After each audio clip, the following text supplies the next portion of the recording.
श्री राधे।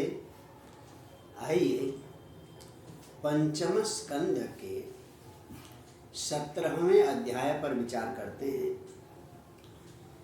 जम्बू द्वीप के सेंटर में सुमेरु पर्वत, यानी अगर हम अपने शरीर से लगाएं तो नाभि स्थान जो है, पृथ्वी का नाभि स्थान जो है सुमेरु पर्वत है। और उसमें जो द्वीप है उसकी चर्चा हम कर चुके हैं। द्वीप नहीं, जो खंड है उसकी चर्चा कर चुके हैं। अब यहाँ पर सुमेरु पर्वत की चोटी पर गंगा का प्रवाह आकाश गंगा से होता है। तो गंगा को 4 हिस्सा में 4 दिशाओं में बांटा है, उसका वर्णन है। और अंत में 9 वर्षों में जो इलावृत में किसकी पूजा होती है, इलावृत खंड में क्या होती है, इसके बारे में चर्चा सप्तदश अध्याय में। तो ये जो गंगा की उत्पत्ति के बारे में कहते हैं कि जब भगवान विष्णु ने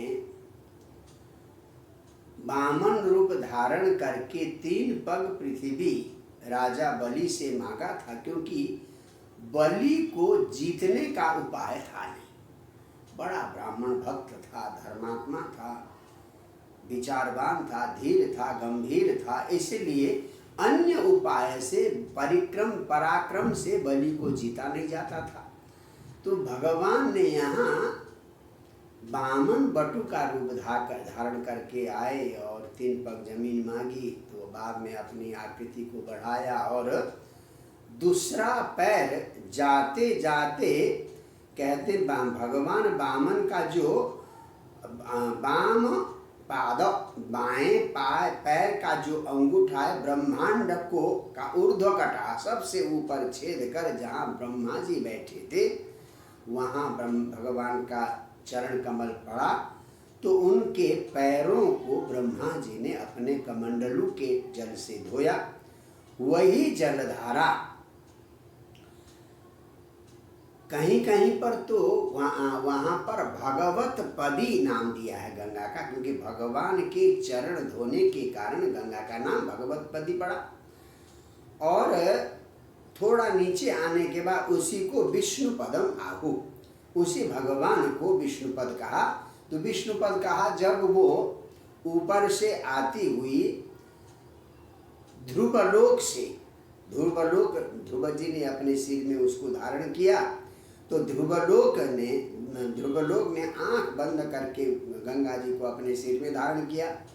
ध्रुवलोक से नीचे आती हुई सप्तर्षि मंडल से होती हुई वो सप्तर्षियों ने जब देखा तो कहते हैं मानो मुक्तिम एव आगता। सप्तर्षियों ने सोचा कि मानो हमारे पास बहकर मुक्ति आई है। तो अपने जटाजूटे धारयंती, अपनी जटाओं में सप्तर्षियों ने धारण किया। तो उस सप्तर्षि मंडल से यानी ब्रह्मलोक से ध्रुवलोक और ध्रुवलोक से सप्तर्षि लोक, सप्तर्षि लोक से होते हुए देवलोक यानी स्वर्गलोक, स्वर्गलोक वहाँ पर वहाँ होती अवतरंती, यानी स्वर्गलोक से होती स्वर्गंगा, उसको कहते हैं। इंदुमंडलम आवार्य यानी चंद्रमंडल को फाड़ कर ब्रह्म सदने निपतति। ब्रह्म सदन का अर्थ है जो सुमेरु पर्वत की चोटी है वहाँ ब्रह्मा जी का निवास भी माना गया है। तो ब्रह्म सदन को वो सातकौम नाम का नगर है कहा गया है ब्रह्म सदन। तो वहाँ उसको आप्लावित करती है कौन, हमारी भगवती गंगा। और वहाँ सुमेरु पर्वत के उस चोटी से 4 भागों में वो बट जाती है, चतुर्धा विद्यमाना। और 4 नामों से, एक पूर्व की ओर, एक पश्चिम की ओर, एक उत्तर की ओर, एक दक्षिण की ओर आ जाती है। तो चारों को वैसे कहा जाए तो गंगा है, परंतु उनके नाम अलग अलग पड़ जाते हैं। नंबर 1 है सीता, अलकनंदा, चक्षु और भद्रा। तो इन 4 नामों से 4 दिशाओं में, चारों दिशाओं के समुद्र में जाकर प्रवेश करती है। कौन? वही जो भगवत पदी है, जो विष्णुपदी है, गंगा। तो कहते सबसे पहले सीता, तो जो सीता नाम की नदी, माने वो सुमेरु पर्वत की चोटी से सीता नाम की नदी ब्रह्म सदनाथ केसराचलाद गिरि शिखरेभ्य, ब्रह्मा के भवन से केसराचल को होती हुई गंधमान नामक पर्वत की चोटी में पहुंचती हुई सीधे पूर्व दिशा में है भद्राश्व वर्षक। तो भद्राश्व वर्षक में होती हुई अंत में खारे समुद्र में प्रवेश कर जाती है। कौन? सीता नाम की गंगा। तो वो सुमेरु पर्वत से पूर्व दिशा की ओर भद्राश्व वर्षक को आप्लावित करती हुई खारे समुद्र में पहुंच जाती है। अच्छा, अब चक्षु नाम की जो दूसरी धारा है, तो वो वहीं से निकलती, माल्यवत नाम के शिखर से निकलती हुई पश्चिम दिशा में समुद्र में प्रवेश कर जाती है। कौन? चक्षु नाम की नदी। तो एक सीता, वो चली गई आपकी किधर? पूर्व की ओर, और चक्षु पश्चिम की ओर। और भद्रा नाम की जो नदी है, सुमेरु पर्वत की चोटी से निकलती हुई एक पर्वत की चोटी से दूसरी पर्वत की चोटी में जाते जाते उत्तरान कुरुन, क्योंकि सुमेरु पर्वत से उत्तर की ओर उत्तर कुरु नाम का वर्ष है, उस उत्तर कुरु वर्ष में जाकर उदिच्याम जलधिम, यानी उत्तर के समुद्र में समा जाती है। यानी सीता पूर्वी समुद्र में चली गई, चक्षु पश्चिमी समुद्र में चली गई, और भद्रा उत्तरी समुद्र में चली गई। और जो अलकनंदा है वो भारतवर्ष को आप्लावित करती हुई वो दक्षिणी समुद्र में आकर प्रवेश करती है। तो अलकनंदा जो है दक्षिणेन, यानी क्योंकि सुमेरु पर्वत के दक्षिण की ओर है हमारा भारतवर्ष, तो ब्रह्म सदनाथ गिरिकूटानी अतिक्रम्य, बड़े बड़े पर्वत की चोटियों को लांग कर हेमकूट से अत्यंत तीव्र गति से चलती हुई भारतवर्ष को आप्लावित करती हुई दक्षिणस्याम दिशिम प्रविशति, दक्षिण दिशा में प्रवेश करती है। तो हम भारतवर्षी उनको गंगा कहते हैं, परंतु पूर्व पश्चिम उत्तर दक्षिण में वो चारों नदियां चारों भाग में बहती है। तो कहते हैं यस्याम स्नानार्थम आगच्छत, तो इस दक्षिण की ओर आने वाली जो अलकनंदा नदी है उसमें स्नान के लिए आने वाले लोग जब गंगा स्नान के लिए एक एक पग चलते हैं, कहते हैं अश्वमेध राजसूयादि नाम फलम न दुर्लभम। गंगा स्नान के लिए जाऊंगा कहकर एक पग भी अगर चलेंगे तो अश्वमेध यज्ञ का और राजसूय यज्ञ का फल उन्हें प्राप्त होता है। इस प्रकार से वो भारतवर्ष में अलकनंदा कहलाती है। आपको पहले भी मैंने कहा था, वर्तमान अलकनंदा हमें अलकनंदा का दर्शन होता है जब हम बद्रीनाथ जाते हैं। बद्रीनाथ में अलकनंदा प्रवाहित होती है, और वहाँ से थोड़ा जो दूसरी साइड में केदारनाथ है, केदारनाथ में एक दूसरी नदी है, वो भी गंगा के ही नाम से प्रसिद्ध है, और नीचे रुद्रप्रयाग में आकर दोनों मिल जाती है। और रुद्रप्रयाग से नीचे जब आप देवप्रयाग में आती है तो इधर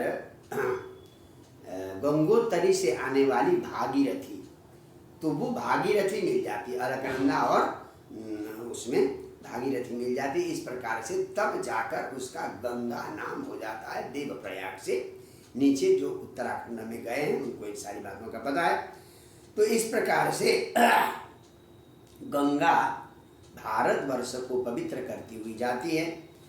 अब यहाँ कहते हैं भारतवर्ष ही केवल कर्म क्षेत्र है, यानी पूरे पृथ्वी मंडल में जो जम्बूद्वीप के दक्षिण में सुमेरु के दक्षिण में जो भारतवर्ष है वही जो है कर्म क्षेत्र है, और अन्य जो 8 वर्ष हैं, रम्यक, हिरण्यक, भद्राश्व आदि जो 8 वर्ष है वो सब पुण्य भोग के स्थान है।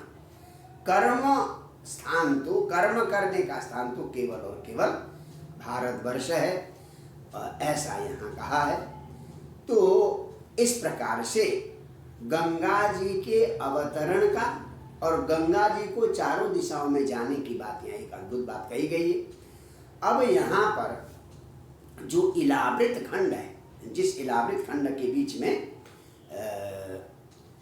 सुमेरु पर्वत है, तो वो इलावृत खंड में कोई भी पुरुष नहीं रहता। एक बड़ी विचित्र कहानी नवम स्कंद में दी हुई है।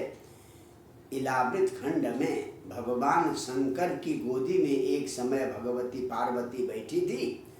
किसी ब्रह्म चर्चा करने के लिए, कुछ वेदांत की चर्चा करने के लिए कई ऋषि भगवान से मिलने के लिए आए। तो ऋषियों को देखकर पार्वती थोड़ी शर्मा गई, भगवान की गोदी से उठकर एक साइड चली गई। तो ऋषि भी देखा कि भाई इस समय हमें आना नहीं चाहिए था, तो वो चुपचाप वापस चले गए।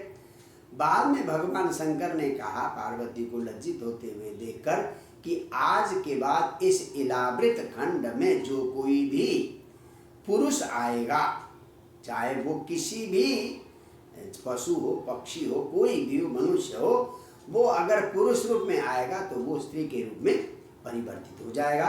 ऐसा भगवान ने दिया है, नवम स्कंद में इसकी बात है। यहाँ भी यही कहा है कि इलावृत्ते तो भगवान भवएव एकः पुमान्। इलावृत्त में तो भगवान शंकर ही एकमात्र पुरुष है, अन्य सब वहाँ पर स्त्री है। अगर कोई पुरुष ने वहाँ प्रवेश किया तो वो भी स्त्री के रूप में परिवर्तित हो जाता है।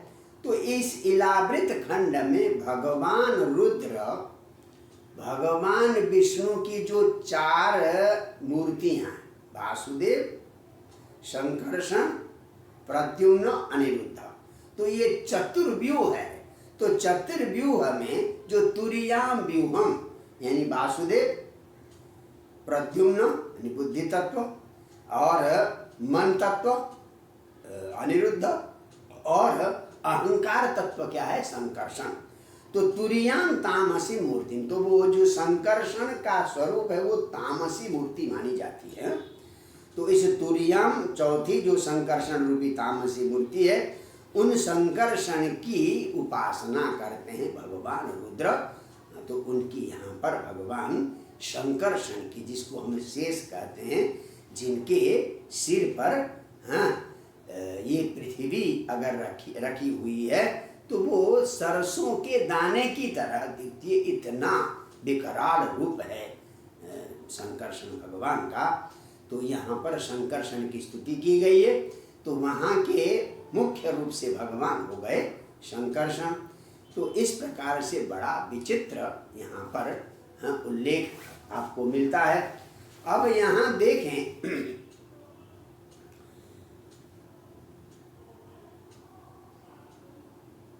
चक्षु नाम की जो नदी, जिसके लिए अभी हमने पकड़ा है, पश्चिम दिशा में जाती है। तो आज अगर देखा जाए, यूनानी लोग आक्सस कहते हैं और आज के लोग आमू दरिया कहते हैं। वो पामीर पहाड़ से निकलकर पश्चिम की ओर चली जाती है। हो सकता है कि वही चक्षु नदी हो, उसी को यहाँ पर गंगा का चक्षु नदी का नाम दिया हुआ हो।